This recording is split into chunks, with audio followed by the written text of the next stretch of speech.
বাইরে হচ্ছে টুপটাপ বৃষ্টির শব্দ, সঙ্গে গরম গরম ধোঁয়া ওঠা খিচুড়ির গন্ধ।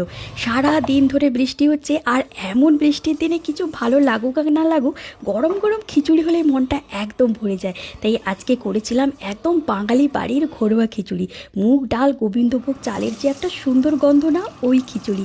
সাথে করেছিলাম কড়কড়ে করে ইলিশ ভাজা, বেগুন ভাজা, পটল আলু কুমড়ো ভাজা, সব মিলিয়ে একেবারে জমে গেছিলো। ডাল ভেজে সাথে চাল দিয়ে ভালো করে পরিষ্কার করে ধুয়ে রেখেছি। এদিকে সব সবজি ভেজে রাখলাম লবণ হলুদ দিয়ে। ওই তেলেই একটু ঘি যোগ করে শুকনো লঙ্কা তেজপাতা জিরে দিয়ে আদা বাটাটাকে দিয়ে 30 সেকেন্ড মতো নেড়েছি। তারপর টমেটো কাটা দিয়েছি, তারপর হলুদ জিরে ধনে গুঁড়ো কাশ্মীরি লঙ্কার গুঁড়ো লবণ চিনি দিয়ে সামান্য জল দিয়ে ঢাকা দিয়ে দিয়ে কষেছি। টমেটো গলে গেলেই মশলা থেকে তেল ছাড়লেই দিয়েছি চাল ডাল, ভালো করে মিশিয়ে নিয়েছি 2 মিনিট মতো।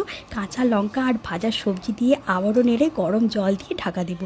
চাল ডাল সেদ্ধ হয়ে গেলে ভাজা জিরে গুঁড়ো আর গরম মশলা ঘি দিয়ে নামিয়ে। বৃষ্টির দিন মানে তো এই মেনু আমাদের সবার বাড়িতে একদম ফিক্সড। আচ্ছা, খিচুড়ির সাথে সব থেকে কোন ভাজাটা তুমি পছন্দ করো?